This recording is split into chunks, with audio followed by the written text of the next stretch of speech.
Poucas vezes na história da humanidade se falou tanto no fim dos tempos como agora. A volta de Cristo tem sido um assunto frequente, tanto no meio dos cristãos como também aqui na internet. Não é coincidência que o próprio Senhor Jesus já havia dito: "Vocês ouvirão falar de guerras e rumores de guerras, mas não tenham medo. É necessário que tais coisas aconteçam, mas ainda não é o fim. Nação se levantará contra nação e reino contra reino. Haverá fomes e terremotos em vários lugares. Tudo isso será o início das dores." Depois do início das dores, Jesus disse que acontecerá a grande tribulação. Esse será o período mais difícil da história da humanidade, que durará 7 anos, 3 anos e meio de uma falsa paz, e os últimos 3 anos e meio serão dias de muito sofrimento, como nunca houve desde que Deus criou o mundo. E se eu falar para você que é possível ter uma ideia de quando acontecerá a grande tribulação, apenas observando as profecias da Bíblia? E se eu te disser que podemos estar mais próximo do que imaginamos? Mas tenha calma, pois esta palavra não é para te deixar ansioso, com medo. Eu quero apenas te alertar que Jesus está muito próximo de voltar e que nós devemos buscar o seu reino acima de todas as coisas. E eu tenho certeza que você vai ficar impressionado com o poder da palavra de Deus. Mas antes de começarmos, eu quero pedir que você se inscreva aqui no meu canal. É só você clicar no botão abaixo desse vídeo, inscrever-se, e do lado vai aparecer um sininho. É muito importante você ativar esse sininho para você receber as notificações sempre que eu colocar um vídeo novo, tá bom? Então vamos começar. Você sabia que muitas vidas são perdidas atualmente para a guerra, principalmente em regiões do Oriente Médio, onde existem vários conflitos? Dentro desse cenário de muita tristeza, temos Israel, que está em constante alerta de ataques. E para entendermos mais sobre a grande tribulação, precisamos primeiramente entender o papel de Israel nas promessas de Deus. Após a morte de Jesus na cruz e a sua ressurreição, Jerusalém foi destruída pelo Império Romano no ano 70, e o povo de Israel foi espalhado por toda a terra, cumprindo com exatidão a profecia de Ezequiel.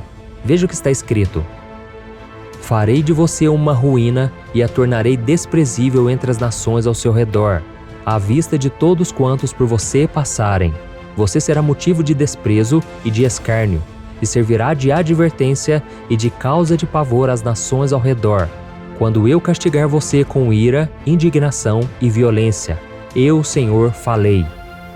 E em Marcos capítulo 13, Jesus já havia profetizado sobre a destruição do templo, ao dizer que não ficaria pedra sobre pedra. Hoje, os historiadores afirmam que quando Roma destruiu Jerusalém e queimou o grande templo, os soldados removeram todas as pedras para rasparem o ouro que derreteu e escorreu por entre elas. Isso não é impressionante? Tudo se cumpriu exatamente como Jesus falou. Então esse é o poder da palavra de Deus em nos revelar o que vai acontecer. E agora você vai ficar impressionado com o que Cristo falou aos seus discípulos sobre a sua segunda vinda e sobre a grande tribulação. Veja o que ele disse: "Aprenda uma lição da figueira. Quando seus ramos se renovam e suas folhas começam a brotar, vocês sabem que o verão está próximo. Assim também, quando virem todas estas coisas, saibam que ele está próximo, às portas.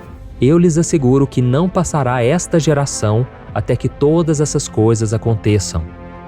Muitos teólogos apontam que a figueira representa Israel, e para que ela brotasse, precisaria ter o seu território reconquistado. E isso aconteceu em 1948, há aproximadamente 74 anos. Hoje, apesar de vários conflitos, Israel já é um país novamente, com território e soberania. E quando Jesus disse que não passará esta geração até que todas essas coisas aconteçam, ele não estava se referindo à geração dos discípulos, e sim da geração que veria todas essas coisas. Ou seja, seriam as pessoas que veriam a figueira brotar. E isso se cumpriu na geração do ano de 1948. E para entender essa profecia de Jesus, muitas pessoas ficam procurando saber quantos anos dura uma geração. Mas o importante é sabermos a quantidade de anos que alguém pode viver. E para isso nós vamos ler o que está escrito no Salmo 90. Diz assim: "Os anos de nossa vida chegam a 70 ou a 80 para os que têm mais vigor, Entretanto, são anos difíceis e cheios de sofrimento, pois a vida passa depressa e nós voamos. Olha isso, irmãos. Levando em consideração este versículo, uma pessoa vive em média até os 70 ou 80. Isso significa que a geração que viu Israel renascer em 1948 poderia estar viva até o ano de 2028. É lógico que algumas pessoas poderão viver mais de 100 anos, mas isso é raro de acontecer. Então isso quer dizer que a grande tribulação começaria em 2028? Eu quero deixar bem claro que eu não estou afirmando nada, pois o próprio Jesus disse que o dia da sua volta ninguém sabe, e que esse dia virá como ladrão à noite, ou seja, sem aviso. Mas apesar de Jesus não nos deixar datas, ele disse que nós devemos prestar atenção aos sinais. E o que nós temos percebido é que os dias estão cada vez mais difíceis. Basta olharmos ao nosso redor e veremos que o mundo está diferente, não é verdade? Rumores de guerras entre Rússia e Estados Unidos, por exemplo, não param de ser publicados nos principais jornais. Pessoas estão sendo perseguidas e mortas simplesmente por não seguirem determinada religião, por serem de outra raça, cultura, ou até mesmo por ter uma visão política diferente dos seus governantes. Desastres naturais, como terremotos e enchentes, têm aumentado bastante nos últimos anos, e os cientistas dizem que o problema está irreversível. Isso sem falar do projeto da reconstrução do terceiro templo, que é onde o anticristo irá se assentar, e também do avanço da tecnologia que foi profetizado por Daniel a respeito do fim dos tempos. Eu sei que já houveram vários momentos terríveis na história da humanidade, mas é somente nesta geração que tudo parece estar pronto para que a grande tribulação comece. E eu vou te dar um exemplo. Em Apocalipse capítulo 11, está escrito que durante o período da grande tribulação, 2 testemunhas irão pregar o evangelho para os judeus durante 3 anos e meio, até que o anticristo os matará. Veja como tudo isso vai acontecer. Quando eles tiverem terminado o seu testemunho, a besta que vem do abismo os atacará, irá vencê-los e matá-los. Os seus cadáveres ficarão expostos na rua principal da grande cidade, que figuradamente é chamada Sodoma e Egito, onde também foi crucificado seu Senhor. Durante 3 dias e meio, homens de todos os povos, tribos, línguas e nações contemplarão os seus cadáveres e não permitirão que sejam sepultados.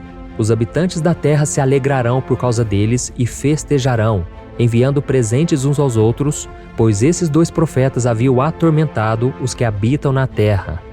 Aqui está escrito que todos os povos, tribos, línguas e nações verão ao mesmo tempo os corpos das testemunhas nas ruas de Jerusalém. E isso jamais seria possível de acontecer na época em que o apóstolo João teve essa revelação do Apocalipse. E há 100 anos atrás, isso também seria impossível, já que não existia televisão ainda. Hoje, porém, cada pessoa tem o seu próprio celular e as notícias na TV alcançam até os lugares mais remotos do mundo em tempo real. Ou seja, a nossa geração está totalmente preparada para que as profecias do Apocalipse se cumpram. E eu volto a lembrar, irmãos, a intenção deste vídeo não é causar medo ou ansiedade em vocês. O que eu quero é alertar a todos sobre os sinais que nós estamos vendo todos os dias e que devemos estar preparados em santidade para a volta de Jesus. Veja o que o apóstolo Pedro disse: visto que tudo será assim desfeito, que tipo de pessoas é necessário que vocês sejam?